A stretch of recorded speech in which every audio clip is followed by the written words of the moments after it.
નમસ્કાર વિદ્યાર્થી મિત્રો, બુજેટા પ્રાથમિક શાળા સીઆરસી વજેરિયા જયેશ કુમાર કે બારિયા આપનું હાર્દિક સ્વાગત કરું છું।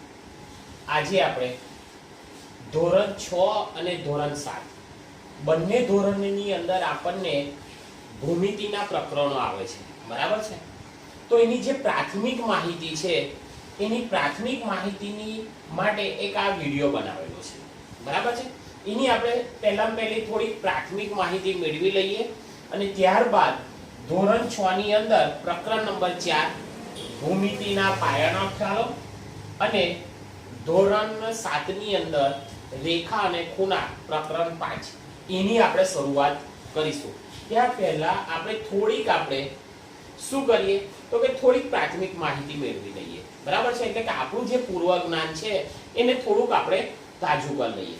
હવે પહેલું જ્યારે ભૂમિતિના પ્રકરણ આવે છે ત્યારે પહેલું શું ખબર તમને, આપણી પાસે કંપાસ બોક્સ જોઈએ। શું જોઈએ? Compass box. તો લગભગ બધા જ બાળકો પાસે કંપાસ બોક્સ હશે, બરાબર છે। પણ ઘણી વખત શું થાય ખબર તમને, કંપાસ બોક્સની અંદર કયા કયા સાધનો આવે છે, બરાબર છે, અને એમના નામ શું છે, એના ઉપયોગ શું છે એ આપણને ખબર હોતી નથી। એવું નથી કે બધા બાળકોને ખબર નથી હોતી, ઘણા બાળકોને કદાચ ખબર નથી પણ હોતી। તો ભલે ના ખબર હોય તો આજે આપણે થોડીક એની કંપાસ પેટીના સાધનો છે એની આપણે થોડીક ચર્ચા કરી લઈએ, બરાબર છે। હવે સમજો કે આપણી પાસે કંપાસ પેટી હોય ને તો એ કંપાસ પેટીની અંદર આવી એક માપપટ્ટી હોય છે। શું હોય છે? માપપટ્ટી, બરાબર છે। હવે હું તમને પૂછું કે આ માપપટ્ટીનો ઉપયોગ કઈ જગ્યાએ થાય છે, તો તમે કહેશો કે સાહેબ સીધી લીટી દોરવા માટે માપપટ્ટીનો ઉપયોગ થાય છે। સરસ, સાચી વાત છે, બરાબર છે। અથવા કોઈ પણ ભૂમિતિની અંદર રેખાખંડ દોરવામાં આવે છે, બરાબર છે। હવે એ રેખાખંડ દોરવા માટે રેખાખંડ આપણે ચોક્કસ માપનો દોરવો પડે, બરાબર છે। તો ભૂમિતિની અંદર ભૂમિતિના જે પ્રકરણો હોય એની અંદર ચોક્કસ માપ લઈને રેખાખંડ દોરવા માટે પણ આ માપપટ્ટીનો ઉપયોગ થાય છે, બરાબર છે। અને તમે કીધું કે ભાઈ મારે સીધી લીટી દોરવી હોય, કોઈ ચિત્ર દોરવું હોય, સીધી લીટી દોરવી હોય તો પણ આ માપપટ્ટીનો આપણે ઉપયોગ કરીએ છીએ। ચોરસ દોરવું હોય તો પણ માપપટ્ટીનો ઉપયોગ કરીએ છીએ, બરાબર છે। એટલે આનું નામ છે માપપટ્ટી, ખાસ યાદ રાખજો। તમારી કંપાસ બોક્સમાં નાની હશે, બરાબર છે। ચાલો પછી આપણી પાસે બીજા નંબરનું એક આવું સાધન છે, જોઈ લો। આવું સાધન હશે, અહીં તમે પેન્સિલ લગાવો છો, બરાબર છે। અહીં શું લગાવો છો તમે? પેન્સિલ। તો આ સાધનનું નામ શું છે ખબર તમને? પરિકર। આ સાધનનું નામ શું છે? આપણે પરિકર, બરાબર। હવે એ પરિકરની મદદથી તમે પેન્સિલ લઈ લો તો ચોક્કસ માપનું, ચોક્કસ ત્રિજ્યા વાળું, બરાબર છે, અથવા વર્તુળ દોરવું હોય, આપણે વર્તુળ એટલે ગોળ, વર્તુળ દોરવું હોય તો આ સાધનનો ઉપયોગ કરવામાં આવે છે। અને ચોક્કસ ત્રિજ્યા વાળું વર્તુળ દોરવું હોય તો પણ જ્યારે આપણે વર્તુળ પ્રકરણ ભણીશું તેની અંદર આ સાધનનો સૌથી વધુ ઉપયોગ આવશે, બરાબર છે। તો ચોક્કસ માપનું વર્તુળ દોરવા માટે અથવા વર્તુળ દોરવા માટે, ચિત્રની અંદર વર્તુળ દોરવા માટે આ સાધનનો ઉપયોગ થાય છે। આ સાધનનું નામ છે પરિકર। શું નામ છે? પરિકર। યાદ રાખજો, અહીં આપણે પેન્સિલ લગાવવાની છે, બરાબર। ચાલો એની પછીનું એક આવું સાધન આવે છે, બંને બાજુ અણી છે, બરાબર છે। હવે આ સાધનનું નામ તમને ખબર છે? તો કે આ સાધનનું નામ છે દ્વિભાજક। આ સાધનનું નામ શું છે? દ્વિભાજક। હવે ચોક્કસ માપનો રેખાખંડ દોરવો હોય ત્યારે ચોક્કસ માપન કરવા માટે આ સાધનનો ઉપયોગ થાય છે। કારણ કે છે શું, આમાં બંને અણી હોય છે અને એ અણીની મદદથી તમે માપપટ્ટીની મદદથી ચોક્કસ માપ લઈ શકો છો। એટલે ચોક્કસ માપનો રેખાખંડ દોરવા માટે આ સાધનનો ઉપયોગ થાય છે અને આ સાધનનું નામ છે દ્વિભાજક। આ યાદ રાખજો ખાસ, બરાબર છે। ફરી હું તમને રિપીટ કરાવું છું। ચાલો આ જે સાધન છે આ સાધનનું નામ છે કોણ માપક। શું છે? કોણ માપક. આ સાધનનું નામ છે કોણ માપક. હવે આની અંદર તમે જુઓ ને તો અહીંથી 0, 10, 20, 30, 40, 50, 60, 180 સુધી આપ્યું છે. એટલે આ કોણ માપકની મદદથી આપણે 180 અંશ સુધીનો ખૂણો દોરી શકાય છે. એટલે ખૂણાઓ દોરવા માટે આ સાધનનો ઉપયોગ થાય છે અને આ સાધનનું નામ છે કોણ માપક. યાદ રાખજો, શું નામ છે? કોણ માપક. બરાબર છે? આ ખૂણા દોરવા માટે આ સાધનનો ઉપયોગ થાય છે. ખૂણા કઈ રીતે દોરવાના એ પણ હું તમને માહિતી આપું છું. ચાલો, પછી આવા બે હોય છે આવા. બરાબર છે? આપણે શું કહીએ છીએ? આપણને કોઈ પૂછે અથવા કોઈ છોકરા પાસે આપણે માંગીએ તો લઈ જો પેલા તારા ત્રિકોણિયા, એવું કહીએ છીએ. શું કહીએ છીએ આપણે? કે તારા ત્રિકોણિયા લઈ જો. બરાબર છે? પણ ખરેખર આનું નામ છે કાટખૂણિયા. શું નામ છે? કાટખૂણિયા છે. બરાબર છે? હવે તમે જુઓ, આપણને દેખાવે બંને સરખા લાગે છે. આ એક કંપાસ બોક્સની અંદર તમે જુઓ તો બે કાટખૂણિયા આવે. કેટલા કાટખૂણિયા આવે? બે. બરાબર? તમને દેખાવે બંને સરખા લાગે છે? ના, પણ બંને કેવા છે? અલગ છે. બંને કેવા છે? અલગ છે. આની અંદર તમે જુઓ, એક કાટખૂણિયાની અંદર તમે જુઓ તો કે આ એક જે ખૂણો છે ને એ 90 અંશનો છે. કેટલા અંશનો છે? 90 અંશનો. અને આ ખૂણો 60 અંશનો છે. કાટખૂણિયાની અંદર એક કાટખૂણિયું એવું છે, એની અંદર એક ખૂણો 90 અંશનો છે, બીજો ખૂણો 60 અંશનો છે અને ત્રીજો ખૂણો 30 અંશનો છે.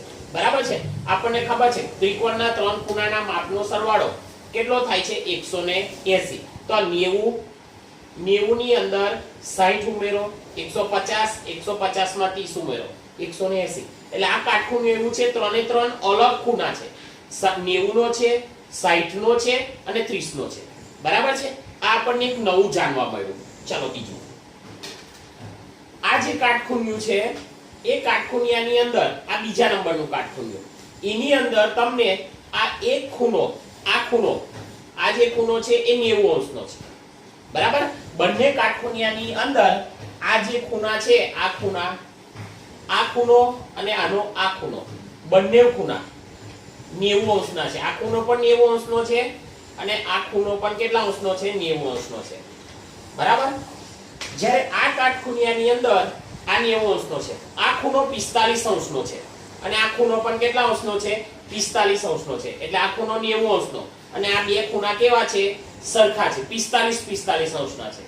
જ્યારે આ કાટખૂણિયાની અંદર આ 90 અંશનો, આ 60 અંશનો અને આ 30 અંશનો, ત્રણે ત્રણ ખૂણાના માપ કેવા છે? અલગ છે. બરાબર? એટલે એ બંને સરખા નથી. આપણને સરખા જેવા લાગે છે પણ બંને સરખા નથી. દરેકના ખૂણાના માપ અલગ અલગ છે. આ વસ્તુ આપણને એક નવું જાણવા મળ્યું. બરાબર છે? હવે ફરી હું તમને કહી દઉં કે આનું નામ છે માપપટ્ટી, પછી આનું નામ છે પરિકર.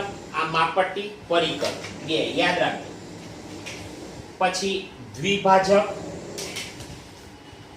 કોણ માપક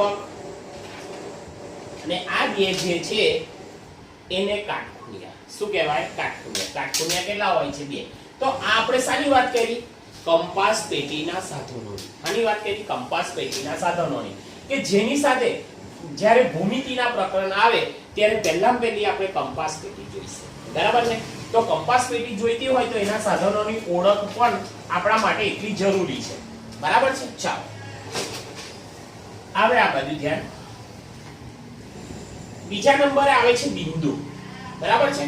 તો બિંદુ, રેખા અને સમતલ. બિંદુ, રેખા અને સમતલ એ ભૂમિતિના પાયાના અંગ છે. આ ખાસ યાદ રાખજો. બિંદુ, રેખા અને સમતલ એ ભૂમિતિના પાયાના અંગ છે. આપણે વાત કરવાની છે બિંદુની. તો બિંદુને લંબાઈ, પહોળાઈ કે જાડાઈ હોતી નથી. બરાબર છે? બિંદુ હોય તો તેને લંબાઈ, પહોળાઈ કે જાડાઈ હોતી નથી.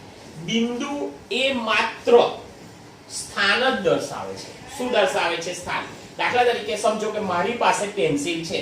આ પેન્સિલની અહીં મૂકું છું મેં, આ મૂકી. તો આ શું થઈ ગયું? બિંદુ. એને હું નામ આપી દઉં કે બિંદુ એ. બરાબર છે? તો આ શું દર્શાવ્યું? એક સ્થાન દર્શાવ્યું કે આ બિંદુ A છે. હું ટપકું પાડું ફરી બિંદુ, તો કે આને નામ આપે બિંદુ B. તો બિંદુ શું છે? ખાલી એક સ્થાન દર્શાવે છે કે ભાઈ બિંદુ A બિંદુ B. એને જાડાઈ પહોળાઈ બરાબર છે કે લંબાઈ હોતી નથી. આ બિંદુનો આપણો ખ્યાલ છે. હવે બીજી વાત છે આપણી પાસે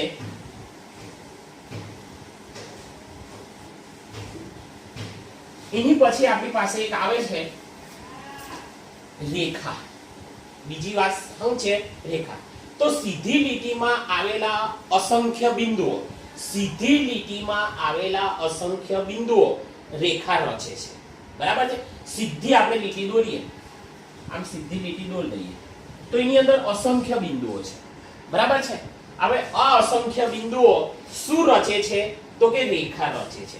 હવે આ રેખા બંને બાજુ અનંત વિસ્તરેલી છે એટલે આપણે આમ નિશાની કરશું. બરાબર? હવે આ રેખાને તમારે આ બાજુ જેટલી લંબાવી એટલી લંબાવી શકાય છે. આ રેખાને તમારે આ બાજુ જેટલી લંબાવી એટલી લંબાવી શકાય છે. બરાબર છે? એની પર તમારે બિંદુ દર્શાવાય તો બિંદુ A, બિંદુ B, બિંદુ C, બિંદુ D, બિંદુ E. આ રીતે તમે બિંદુઓ પણ દર્શાવી શકો છો. બરાબર છે? અને દાખલા તરીકે સમજો કે મારે લખવું છે, આ મેં એક રેખા દોરી, એનું નામ આપ્યું A અને B. બરાબર છે? એમાં લખવું હોય ટૂંકમાં તો કેવું લખું? AB. અને શું વંચાય ખબર તમને? રેખા AB. શું વંચાય? રેખા AB. એટલે રેખા AB આ નિશાની હાની છે? તો કે રેખાની છે. હવે રેખાને અંત્ય બિંદુ હોતા નથી. રેખાને અંત્ય બિંદુ હોતા નથી.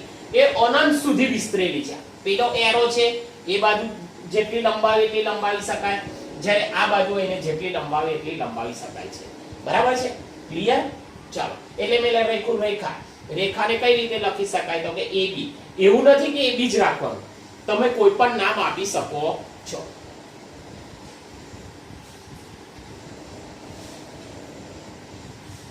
ચાલો, રેખાખંડ. તો રેખાખંડ પણ શું છે? એક રેખાનો ભાગ છે. સમજો, મેં આ દોરું છું તો મને રેખા જેવું દેખાય છે. બરાબર છે? રેખા જેવું દેખાય છે. તો રેખાખંડ પણ એક રેખાનો ભાગ છે. બરાબર? હું નામ લખું A અને B. પણ રેખાખંડની અંદર એવું છે કે રેખાખંડને બે અંત્ય બિંદુ હોય છે. અંત્ય બિંદુ એટલે દાખલા તરીકે મેં અહીં એવું આપણને પૂછ્યું કે 5 સેમી નો રેખાખંડ દોરો, એટલે માપપટ્ટીની મદદથી હું 5 સેમી નો રેખાખંડ દોરું એટલે એ રેખા અહીં જઈને અહીં રેખાખંડ અહીં જઈને અટકી જાય, અહીં પણ અટકી જાય. બરાબર છે? એટલે રેખાખંડને બે અંત્ય બિંદુ હોય છે. આપણે રેખામાં જોયું કે રેખા અનંત સુધી વિસ્તરેલી છે. બીજું, રેખાખંડને તમે માપી શકો છો, એનું માપન કરી શકો છો. બરાબર છે? એને ચોક્કસ લંબાઈ હોય છે. રેખાખંડને ચોક્કસ લંબાઈ હોય છે. એને મારે સંકેતમાં લખવું હોય તો હું ટૂંકમાં આ રીતે લખી શકું. AB લખવાનો, ઉપર લીટી કરવાની. તો આને શું વંચાય? રેખાખંડ AB. અને આમ લખું અને આ કરું તો આને શું વંચાય? રેખા AB. અને આમ લખું અને આમ કરું તો એને શું કહેવાય? બિંદુ A. શું કહેવાય? બિંદુ A. બરાબર છે? ચાલો, એ જ રીતે કિરણ. એની પછીનો આપણો મુદ્દો છે કિરણ. કિરણ પણ એક રેખાનો ભાગ છે. બરાબર છે? પણ એની અંદર શું હોય છે? તો કે સમજો કે આ મેં દોરું છું, અહીંથી આનો ઉદ્ભવ થયો છે અને આ બાજુ લંબાઈની છે. બરાબર છે? એને હું નામ આપું A. Kiran A. હવે કિરણની અંદર એક અંત્ય બિંદુ હોય છે. આ કિરણને આપણે આ બાજુ લંબાવવું હોય તો આ બાજુ લંબાવી શકતા નથી. કિરણને તમારે આ બાજુ ગમે તેટલું લંબાવવું એટલું લંબાવી શકો છો. બરાબર છે? એટલે કિરણને એક અંત્ય બિંદુ હોય છે અને એક બાજુએ એ અનંત સુધી વિસ્તરેલી છે. એવું નથી કે આ બાજુ જ લેવાનું, તમે આમ પણ લઈ શકો છો. બરાબર છે? તો એનો મતલબ એ થયો કે કિરણ એ આ બાજુ અનંત સુધી વિસ્તરેલું છે. આમ એરો હોય તો કિરણ આ બાજુ અનંત સુધી વિસ્તરેલું છે, એવું આપણે કહી શકીએ છીએ. બરાબર છે? અને એને સંકેતમાં આપણે કેવું લખીએ? ચાલો, તો આપણે કિરણની વાત કરીએ તો કે સમજો કે આ હું દોરું છું, અહીં નામ આપ્યું A. આ નામ આપ્યું બી, બરાબર છે. તો એને મારે લખવું હોય તો ટૂંકમાં કઈ રીતે લખી શકું તો કે એ બી કિરણ, બરાબર છે. એ બી કિરણ આ રીતે એરો પાડવાનો, બરાબર. અને કિરણની અંદર એક અંત્ય બિંદુ હોય છે.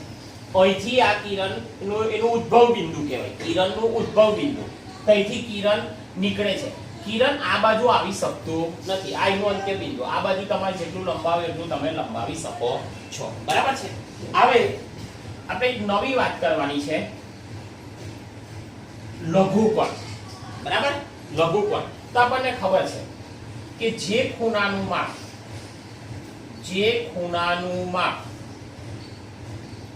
90 અંશથી નાનું હોય, 90 અંશથી કેવું હોય, નાનું હોય, તો એને આપણે શું કહીએ છીએ, લઘુકોણ, બરાબર છે. જે ખૂણાનું માપ 90 અંશથી નાનું હોય તો એને આપણે શું કહીએ છીએ, લઘુકોણ, બરાબર. સમજો કે મારે લઘુ 90 અંશથી નાનું, અહીં આ મારી પાસે કોણ માપક છે, બરાબર છે. અહીંથી મારે ખૂણો દોરવો છે, તો તમને હું બતાવું. આ રીતે હું કોણ માપક મૂકું છું, બરાબર છે. પછી આ એનો તમારી પાસે જે કોણ માપક હશે એની અંદર પણ અહીં એક આવું લીટી હશે, આવી સેન્ટર પોઈન્ટ. અહીં તમારે લીટી પાડી દેવાની. તમે આ બાજુ પણ લીટી દોરી શકો છો, આ બાજુ પણ લીટી દોરી શકો, તમને જે ફાવે તે, બરાબર છે. ચાલો હવે અહીં મેં આ બાજુ લીટી દોરું છું એટલે અહીંથી હું ગણું છું. હવે જે ખૂણાનું માપ 90 થી નાનું હોય તો 10 20 30 40 50 60, હું 60 પર અહીં ટપકું કરું છું અને એને હું જોડી દઉં છું, આમ જોડી દઉં છું, બરાબર. તો તમે જો આ ખૂણો મારો કેટલા અંશનો થયો, તો કે 60 અંશનો. કેટલા અંશનો થયો, 60 અંશનો. તો કે જે ખૂણાનું માપ 90 અંશથી નાનું હોય તે ખૂણાને આપણે કયો ખૂણો કહીશું, લઘુકોણ. કયો ખૂણો કહીશું, લઘુકોણ. એવું નથી કે 60 અંશનો જ ખૂણો લઘુકોણ કહેવાય, 90 થી નાના બધા જ ખૂણા લઘુકોણ કહેવાય. સમજો કે મારી પાસે જો મારી પાસે એક પટ્ટી છે, બરાબર, તમે જોઈ શકો છો. હવે બિલકુલ એલ આકાર, બિલકુલ કયો આકાર છે, એલ આકાર. જો હવે આપણને ખબર છે બિલકુલ એલ આકાર હોય તો કોણ માપકની અંદર હું અહીં મૂકું આમ એલ આકાર, તો કેટલા અંશનો ખૂણો થશે, તો કે 90 અંશનો. એલ આકાર એટલે બિલકુલ 90 અંશનો ખૂણો, બરાબર છે. હવે તમે જો આ ખૂણાને હું 90 કરતા નાનો બનાવું છું, આ ખૂણાને હું 90 કરતા નાનો બનાવું છું, તો જેટલો નાનો બનાવીશ આ બધા ખૂણા કેવા કહેવાય, લઘુકોણ. હજુ નાનો બનાવું તો કે આ ખૂણો પણ કેવો કહેવાય, લઘુકોણ. નાનો બનાવું તો પણ લઘુકોણ. એટલે કે જે ખૂણાનું માપ 90 અંશ કરતા નાનું હોય તેવા ખૂણાને કયો ખૂણો કહેવાય, લઘુકોણ, બરાબર છે. ચાલો હવે આગળ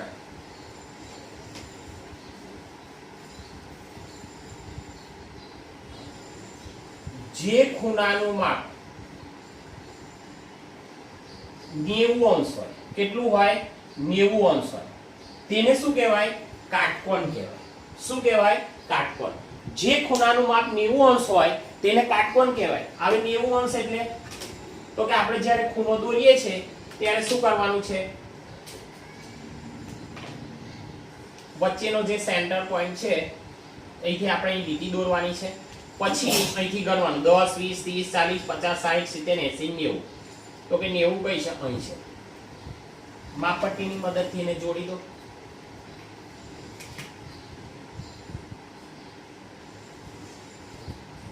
ચાલો આ કેટલા અંશનો ખૂણો થયો, 90 અંશ. તો કે જે ખૂણાનું માપ 90 અંશ હોય તે ખૂણાને આપણે શું કહેવાય, કાટકોણ કહેવાય. શું કહેવાય, કાટકોણ કહેવાય, બરાબર છે. ચાલો હવે એની પછી ગુરુકોણ. તો કે જે ખૂણાનું માપ 90 અંશથી વધુ હોય, 90 અંશથી વધુ હોય તો તેને શું કહેવામાં આવે છે, ગુરુકોણ. અહીં સમજો કે આ મારો 90 અંશનો ખૂણો છે, આ મારો 90 અંશનો ખૂણો છે. એલ આકાર એટલે 90 અંશ બરાબર છે. હવે એને હું 90 અંશ કરતા મોટો કરું છું, આ મોટો કર્યો તો આવો જે ખૂણો બને એને શું કહેવામાં આવે છે? લઘુકોણ. શું કહેવામાં આવે છે? ગુરુકોણ. બરાબર છે. ચાલો આ ખૂણો તો કે મારે 90 અંશનો થઈ ગયો. આમ કરું તો લઘુકોણ, નાનો બનાવું 90 થી નાનો બનાવું તો લઘુકોણ, અને 90 તો કે કાટકોણ, અને 90 કરતા મોટો કરું, 90 કરતા કેવો કરું? મોટો કરું તો કેવો બનશે? ગુરુકોણ. ફરી આ 90 અંશનો તો કે કાટકોણ, 90 થી હું નાનો કરું છું તો એ લઘુકોણ, અને 90 થી હું મોટો બનાવું છું તો એ કયો થશે? ગુરુકોણ. બરાબર છે. એટલે સમજો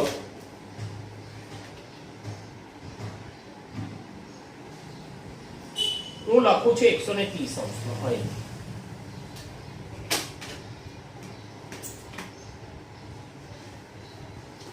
આ ખૂણો થયો મારો 130 અંશનો. 130 અંશ એટલે એને શું કહેવાય? ગુરુકોણ. શું કહેવાય? ગુરુકોણ. બરાબર છે. આટલો ખ્યાલ આવી ગયો. ચલો લઘુકોણ, ગુરુકોણ અને કાટકોણ. હવે આપણે બીજી બે વાત કરવાની છે.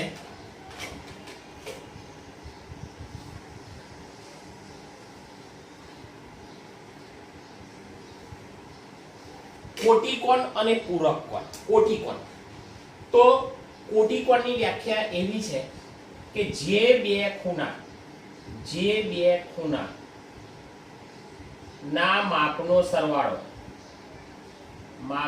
સરવાળો કેટલો થાય?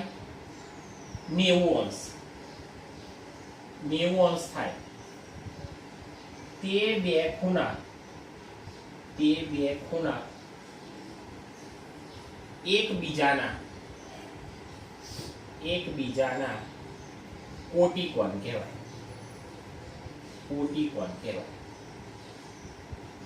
બરાબર.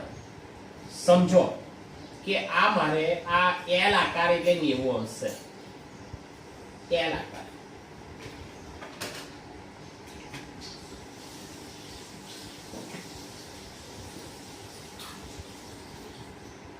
એલ આકાર એટલે કેટલા અંશનો ખૂણો થયો? 90 અંશનો. બરાબર છે. હવે એની અંદર બીજું એક કિરણ પસાર થાય છે તો કેટલા ખૂણા બન્યા? 1 અને 2. ખૂણો 1 અને ખૂણો 2. તો તમે જુઓ આ બે ખૂણાના માપનો સરવાળો કેટલો થાય છે? 90 અંશ. કારણ કે ખૂણો કેટલા અંશનો છે? 90 અંશનો. અને એની અંદર બે ભાગ પડ્યા છે. બરાબર છે.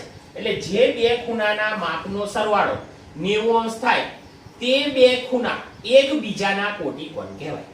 તે બે ખૂણા એકબીજાના શું કહેવાય? કોટિકોણ. ચાલો સમજો કે આપણી પાસે આ શું છે? એક આ 90 અંશનો ખૂણો છે. બરાબર છે. આ ખાસ યાદ રાખજો, આ 90 અંશનો ખૂણો છે. હવે એના હું બે ભાગ પાડું છું તો આ 90 અંશનો છે. હવે 90 અંશના બે ભાગ પડ્યા. બરાબર છે. સમજો કે આ 40 અંશનો છે તો આ કેટલા અંશનો થશે? 50 અંશનો. ચાલો આ 30 અંશનો છે તો આ ખૂણો કેટલા અંશનો થશે? 60 અંશનો. ચાલો આ ખૂણો 20 અંશનો છે તો આ ખૂણો કેટલા અંશનો થશે? 70 અંશનો. કારણ કે બે ખૂણાના માપનો સરવાળો કેટલો થાય છે? 90 અંશ થાય છે. તેથી તે એકબીજાના શું કહેવાય? કોટિકોણ કહેવાય. બરાબર છે. ચાલો આગળ. હવે જે બે ખૂણાના માપનો સરવાળો કેટલો થાય? 180 અંશ. કેટલો થાય? 180 અંશ. તે બે ખૂણા એકબીજાના પૂરક કોણ કહેવાય. આવે આ બધી જે બે ખૂણાના માપનો સરવાળો કેટલો થાય? 180 અંશ થાય તે એકબીજાના પૂરક કોણ કહેવાય. હવે સમજો કે 180 અંશનો મારે ખૂણો દોરવો છે તો મેં શું કરીશ? અહીંથી જો, અહીંથી આમ હું લીટી દોરું છું. દોરી લીટી. ચાલો અહીંથી ગણો 10 20 30 40 50 60 70 80 90 100 110 120 130 140 150 160 170 ને 180. અહીં આવી ગયું 180. ચાલો માપપટ્ટીની મદદથી હું લીટી દોરી દઉં છું.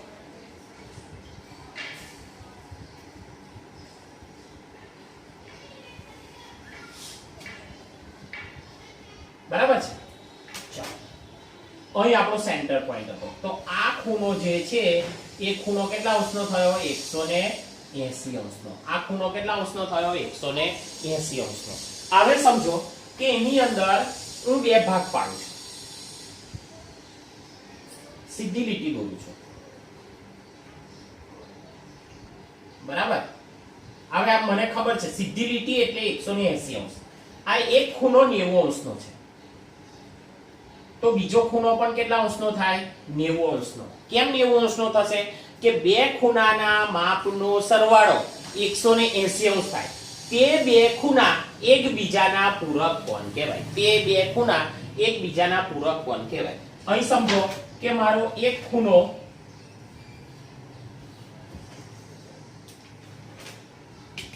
આ મારો એક ખૂણો સમજો કે આ 50 અંશનો છે. આ કેટલા અંશનો છે? 50 અંશનો છે. તો મારો બીજો ખૂણો કેટલા અંશનો થશે? તો મને ખબર છે કે બે ખૂણાના માપનો સરવાળો કેટલો થાય છે? 180. આ ખૂણો 50 નો હોય તો આ કેટલાનો થાય? 130 અંશનો. આ બે ખૂણાના માપનો સરવાળો કરી જુઓ. 130 માં 50 ઉમેરો 180 થઈ ગયા. બરાબર છે? થઈ ગયો માપ. બરાબર છે? એટલે જે બે ખૂણાના માપનો સરવાળો 180 થાય તે બે ખૂણા એકબીજાના પૂરક કોણ કહેવાય. બરાબર છે? ચાલો હવે આપણે એની પછી થોડીક નવી વાત કરીએ. તો કે સમજો કે મારી પાસે એક આ રેખા છે, આ એક રેખા છે, બરાબર છે. ચાલો મેં એક બીજી રેખા લઉં છું. બે રેખા લીધી તો તમે જોઈ શકો છો બે રેખાઓ જ્યારે છેદે છે ત્યારે એક જ બિંદુની અંદર છેદે છે. બે રેખાઓ જ્યારે છેદે છે ત્યારે એક જ બિંદુની અંદર છેદે છે. પણ આ બે રેખાઓ છેદવાથી કુલ 4 ખૂણા બને છે. જો આ ખૂણા નંબર 1, ખૂણા નંબર 2, ખૂણા નંબર 3 અને ખૂણા નંબર 4. બરાબર? 4 ખૂણા બને છે. હવે આની અંદર સામે સામેના ખૂણા એ અભિકોણની જોડ કહેવાય. આ ખાસ યાદ રાખજો, અભિકોણની જોડ. અને અભિકોણની જોડના માપ કેવા હોય? સરખા હોય છે. સરખા હોય. બરાબર છે? ચાલો સમજો કે આ ખૂણો 100 અંશનો છે અને આ ખૂણો 80 અંશનો છે. બરાબર? ચલો આ ખૂણો 80 અંશનો છે તો એની બિલકુલ સામેનો ખૂણો શું કહેવાય? તો કે અભિકોણની જોડ. અને અભિકોણની જોડના માપ કેવા હોય છે? સરખા. તો આ ખૂણો 80 અંશનો હોય તો આ પણ કેટલા અંશનો હોય? 80 અંશનો. આ ખૂણો 100 અંશનો હોય તો આ ખૂણો પણ કેટલા અંશનો હોય? 100 અંશનો હોય. કેમ? તો કે આની જોડ છે? અભિકોણની જોડ છે. બરાબર છે? હવે તમે આ તમને ખ્યાલ આવી ગયો હશે કે અભિકોણની જોડ તો કે સામે સામેના ખૂણા એ અભિકોણની જોડ છે અને એના માપ કેવા હોય છે? સરખા. બરાબર? ચાલો આ એક રેખા દોરું છું મેં અને આ એક બીજી રેખા દોરું છું. હવે તમે જોઈ શકો છો આ બંને રેખાઓ કોઈ પણ જગ્યાએ છેદતી નથી. અને તમે અહીંથી અહીં સુધીનું માપ માપો, અહીંથી અહીં સુધીનું માપ માપો, તો આ માપ પણ અહીંથી અહીં સુધીના માપ પણ કેવા છે? સરખા છે. તો આવી જે રેખાઓ છે તો આવી રેખાઓને સમાંતર રેખાઓ કહેવામાં આવે છે. આટલું આપણે યાદ રાખવાનું છે. આ હતી આપણી થોડી ભૂમિતિની પ્રાથમિક માહિતી. બરાબર છે? હવે નેક્સ્ટ પીરિયડની અંદર ધોરણ 6 ની અંદર આપણે પ્રકરણ 4 શરૂ કરીશું, ભૂમિતિના પાયાના ખ્યાલો. અને ધોરણ 7 ની અંદર રેખા અને ખૂણાનું જે પ્રકરણ છે એ આપણે નેક્સ્ટ પીરિયડની અંદર હવે આપણે શરૂઆત કરીશું. ચાલો ઓકે.